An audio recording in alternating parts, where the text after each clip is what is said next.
Thank you guys for tuning into another segment of the Sit Down with Malik, Wright, presented by First Star Logistics. I want to talk to you guys about Joe Brady. Joe Brady is the definition of what a scapegoat is. Joe Brady was scapegoated in Carolina, right? He's a guy that I have been on record saying that I think is the next, great offensive mind. He's a guy that I thought had a bright future as a play caller and a potential head coach, honestly, in the National Football League.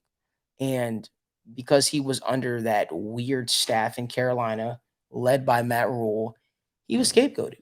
He had people around the league and fans alike believing that he was not an efficient play caller. He had people believing around the league that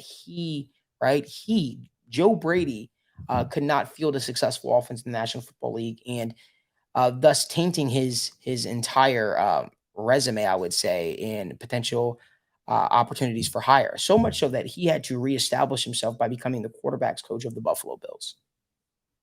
Right? He had to reestablish himself as becoming the quarterbacks coach of the Buffalo Bills, and that's no shot. Anytime you get a job in the National Football League, that is an honor. But now he is the interim offensive play caller for the Buffalo Bills, and on a one-game sample size, the Buffalo Bills offense has already seemed to be ticking, but I don't want to talk to you guys about the Buffalo Bills offense. I want to remind you, I want to take you guys back to memory lane.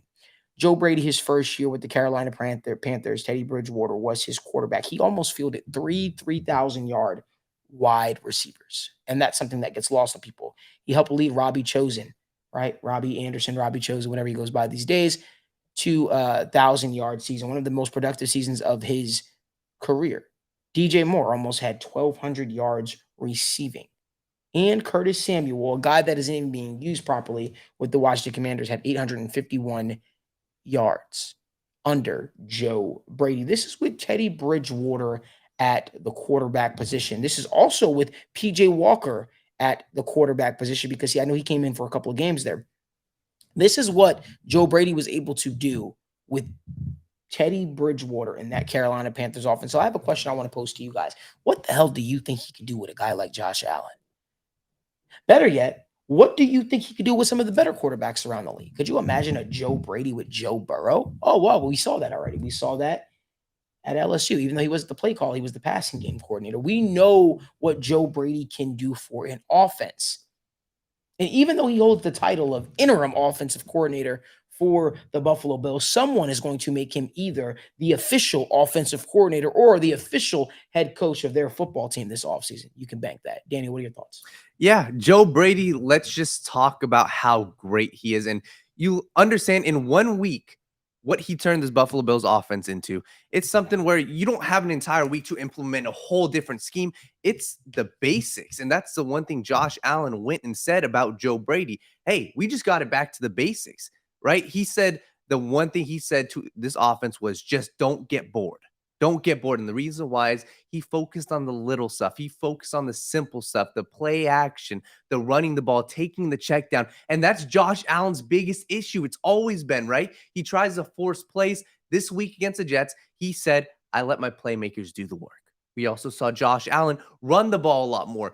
The ball is in Josh Allen's hands, and he's not asked to be Superman. You got to know your personnel, and Joe Brady does a great job of saying, hey, you can be a great quarterback, but play within the system too at times, man. Play within the system, use a lot of, different motions, a lot of, play action, keep it simple. And that's how an offense works because you start with the run game and later on in the game, you break it open. And that's what we saw an 80-yard touchdown to Khalil Shakir. That's what happens. You break a defense down to where the third, fourth quarter, that's where you see the big time plays. Josh Allen's got a good guy on his hands with Joe Brady, and I truly think Joe Brady can help this Bills team. I think he's in their future for a long time, unless he gets a head coaching gig at some point. I agree, man, and I've shared this sentiment for quite some time. It's crazy to me how I feel like in the National Football League, there's a lot of nepotism. There's a lot of who you know, who you're related to, right? That's what gets you ahead. This is a guy he ain't related to nobody. This is a guy that earned his chops. I know he was in the league briefly as an assistant. Then he went to LSU. Then he came back to the league. Now he's back with he's now in an offensive coordinator position with the Buffalo Bills. But I look at him, man. I think Joe Brady is one of the next great offensive minds, man. And I really hope that the league is hip to it. I hope the league is, because it's sad that there are guys out there that get head coaching opportunities over and over and over again.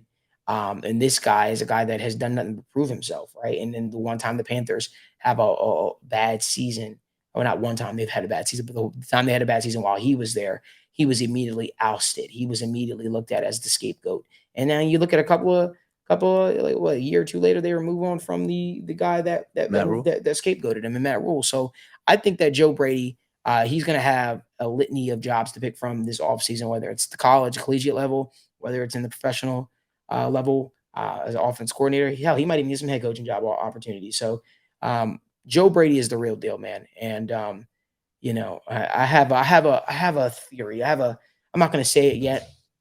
I have a spot where I would love Joe Brady to land.